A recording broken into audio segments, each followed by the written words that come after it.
안녕하세요. 여러분의 건강도우미 한의학 박사 박지영입니다. 오늘은 이 운동선수에 대해서 말씀드릴 텐데요. 그 전에 제가 부끄러운 고백을 하나 하자면요. 제가 초등학교 때까지는 운동선수였습니다. 근데 이 운동이 너무 힘들어서요. 도망치듯이 중학교 때부터는 이제 공부를 해서 한의사가 되었습니다. 그래서 저는 이 운동선수분들, 또 특히 힘든 운동선수를 뒷바라지하는 부모님들, 참 어려운 결정하셨다고 생각하고요.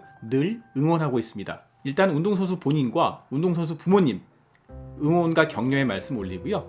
반복되는 체력 훈련과 이어지는 시합, 또 부상의 위험과 거기 뒤따르는 힘든 재활에서 본인은 또 얼마나 힘드세요. 또 요새는 이 운동선수들도 수업을 다 들어가야 한다고 하니까 더 힘들죠. 게다가 이 자녀분이 숙소 생활을 하기라도 한다면 음식도 댁에서 마음껏 챙겨주지 못하니까 더 안타까우시죠. 그래서 자녀분들의 체력 향상을 위해서 이런저런 보양식을 먹이는 부모님들이 많습니다. 그런데요, 이 문제는 이런 보양식들이 자녀나 운동선수 본인에게 도움이 안 되거나 오히려 해가 될 수도 있다는 점이에요. 오늘 영상에서는 운동선수에게 도움이 되는 보양식이나 한약을 지을 때 주의하셔야 할 점 위주로 말씀드릴 테니까요. 운동선수 자녀분이 있으시거나 또 본인이 운동선수시라면 영상을 꼭 끝까지 주의 깊게 시청하시면 도움되실 거예요. 자, 구독과 좋아요, 알람 설정 먼저 해주시면 시작하겠습니다. 첫 번째는요. 동물성 보양식 먹이지 않기입니다. 동물성 보양식 참 종류도 많습니다. 개구리즙, 장어즙, 붕어즙, 뱀즙 뭐 셀 수도 없을 정도로 많이 들어보는데요. 일단은 위생의 문제입니다. 이런 동물성 식품은 끓이고 나면 세척이 너무 어렵습니다. 이 댁에서 곰탕 하나만 끓이셔도 미끌거려서 한참 씻어야 되고 그나마 잘 안 씻어지는 경우도 많잖아요. 중견기업이나 대기업에서 만든 제품은 문제가 없을 거라고요. 이런 동물성 보양식은요, 세 가지 측면에서 문제가 됩니다. 첫 번째는 들어가는 한약재와 향신료입니다. 이런 고단백과 지방이 들어가는 식품 보양식들은요, 대부분 건강원에서 다려서 판매를 하게 되는데요. 문제는 냄새를 없애기 위해서 다양한 향신료와 약재를 많이 넣습니다. 여기서 한약재의 품질 문제가 생깁니다. 한약재는 크게 두 가지로 분류를 하는데요. 의약품용 한약재, 규격용 한약이라고 말합니다.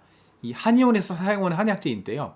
식품의약품안전처의 엄격한 규격에 따라서 중금속, 잔류농약, 곰팡이 독소, 벤조피렌, 발암물질들을 아주 엄격하게 검사해서 한의원에 공급합니다. 또 이 검사에 따라서 어떤 한약재는 아예 수입이나 유통이 금지되기도 하고요. 또 어떤 한약재는 공급을 해도 반드시 냉장 보관을 하도록 규정화되어 있고 보건소에서 직접 한의원에 나와서 불시 검사를 해보는 등 아주 철저한 관리를 거칩니다. 다른 하나는 식품용 한약재예요. 즉 이건 농산물로 분류가 되는데요. 건강원이나 제품으로 판매하는 이런 동물성 보양식들을 만들 때 바로 이 식품용 한약재가 들어가는데요.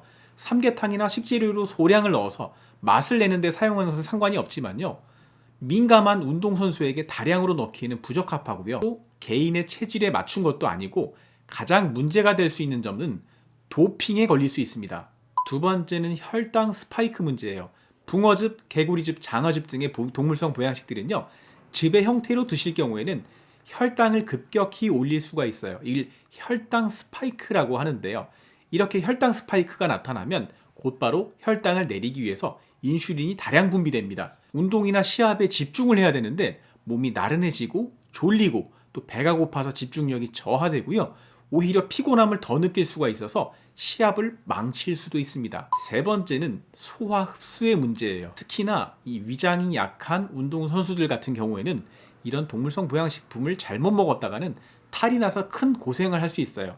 저희 환자분 한 분은 시합을 앞두고 같은 팀 어머님이 자기 아들만 자꾸 뭘 먹여서 성적이 좋았다고 하니까 뱀이었나 아마 이걸 다려 먹여서 탈이 나서 시합을 망친 건 물론이와 계속 설사를 해대가지고 2주 정도 병원에 입원한 케이스까지 있었습니다. 특히나 이 얼굴이 좀 하얗고 손발이 차갑고 성격이 좀 소심한 소음인 체질에 해당하는 운동선수라면 이런 동물성 식품은 약이 아니라 독이 되기 때문에 절대로 안 되고 가까운 한의원을 방문하셔서 진맥 진찰을 통해서 안전하게 검증된 의료용 한약재로 된 한약을 체질에 맞게 먹이시는 게 좋겠습니다. 정리하면요, 이 동물성 보양식 가능하면 운동선수 자녀분들은 안 먹이게 하는 게 가장 안전한 방법이라고 말씀드리고 싶어요. 운동을 잘하는 같은 팀의 아이 주장 어머니가 자기 아들만 먹여서 아이 성적이 올라간 거 쫓아다니면서 물어봐서 아 그게 개구리집이었어? 하고 알아내셔도요, 우리 아이한테는 독이 될 수 있다는 말씀입니다. 두 번째는요, 운동선수 보약은 종목별로 달라야 합니다. 저희 한의원에는 종목별로 정말 다양한 운동선수들이 오시는데요. 개인 프라이버시 때문에 말씀드리긴 어렵지만 유명한 국가대표나 프로 선수분들도 많이 오세요. 테니스, 탁구, 골프, 수영, 농구, 배구, 승마, 축구, 하키, 태권도, 레슬링, 조정, 근대 5종 다 말씀드리기 어려울 정도예요. 그런데요, 제가 가만히 진찰을 해보고 특성을 살펴보고 연구를 해보면 운동 종목별로 요구하는 기량과 또 한약을 처방할 때 주의사항이 모두 다 다릅니다. 축구나 농구, 하키, 테니스, 탁구 등의 필드 운동은요, 지구력과 민첩성, 두뇌 활동까지 필요하기 때문에 혈액순환을 원활하게 하고 근지구력을 높이는 환기, 당귀, 산수유 등의 처방이 유리하고요. 격투기 운동, 태권도나 레슬링, 유도, 복싱 등은요, 체급 조절이 중요하기 때문에 체력을 올리면서도 체중을 조절하는 한약이 필요합니다. 예를 들어서 산약, 복령, 창추를 활용해서 근력을 유지하면서 불필요한 체중 증가를 막도록 노력해야 됩니다. 또 같은 체급 운동이지만요, 또 무제한급은 달라요. 체중을 늘려야 하기 때문에 이럴 때는 녹용이나 환기, 당귀 등의 보양 처방을 사용해서 체중 증가를 유도할 수 있죠. 또 지구력 스포츠, 마라톤이나 사이클, 수영, 조정, 근대 5종 같은 경기는요, 장기간 운동을 지속해야 되기 때문에 지구력 유지를 위한 또 기력 보충을 위해서 홍삼, 인삼, 맹문동 등을 이용한 처방을 합니다. 지금 말씀드린 운동 외에도 여러 운동들이 많은데요, 그 특성이 다 다르기 때문에 이 운동 종목에 대해서 잘 이해해야 하고 여기에 맞는 한약을 처방해야 합니다. 세 번째, 어떻게 보면 오늘 주제 중에 가장 중요할 수 있는 문제입니다. 도핑에 문제되지 않도록 처방해야 됩니다. 아무리 몸에 좋은 한약이나 약, 건강식품을 복용해서 경기력이 향상된다고 하더라도 이 운동선수들은 도핑이라는 관문을 통과하지 못하면 오히려 큰 문제가 되고 안 먹는 이만 못할 수 있죠. 한의원에서 일상적으로 다양하게 사용하는 한약재들도 운동선수에게 처방할 때는 정말 조심해서 사용해야 되고요. 운동선수 처방 경험이 많은 원장님에게 처방을 받도록 하셔야 합니다. 중요한 점은요, 한약을 지을 때 미리 본인이, 자녀가 운동선수인 것을 꼭 미리 말씀을 하셔야 합니다. 제품으로 복용하는 한약에서는요, 이 두 가지 한약이 좀 문제가 될 수 있어요. 공진단하고 우황청심원인데요. 공진단에는 사향이라고 하는 약재가 들어가는데 이 성분은 비싸기도 하거니와 진품을 구하기가 힘들어요. 또 진품이라고 하더라도 이 도핑 금지 성분이 사양에 포함될 수 있어서 운동선수들은 반드시 조심해서 드셔야 하겠고요. 우황청심원 중에는요, 원방 우황청심원이라고 해서 사향이 첨가된 우황청심원도 있는데 조심하는 게 좋습니다. 또 특히나 이 우황청심원 같은 경우도 체질적으로 성질이 찬 사람이 시합 전에 드시면 도핑과 상관없이 축 늘어지면서 오히려 경기력에 방해가 되고 시합을 망칠 수 있으니 조심하셔야 합니다. 게다가 이 우리나라에서는 문제가 되지 않았던 한약재 성분들이 일본이나 대만, 중국 등의 외국에서는 도핑 금지 성분에 포함되는 경우도 있어서 이를 세세히 다 알고 처방해야 합니다.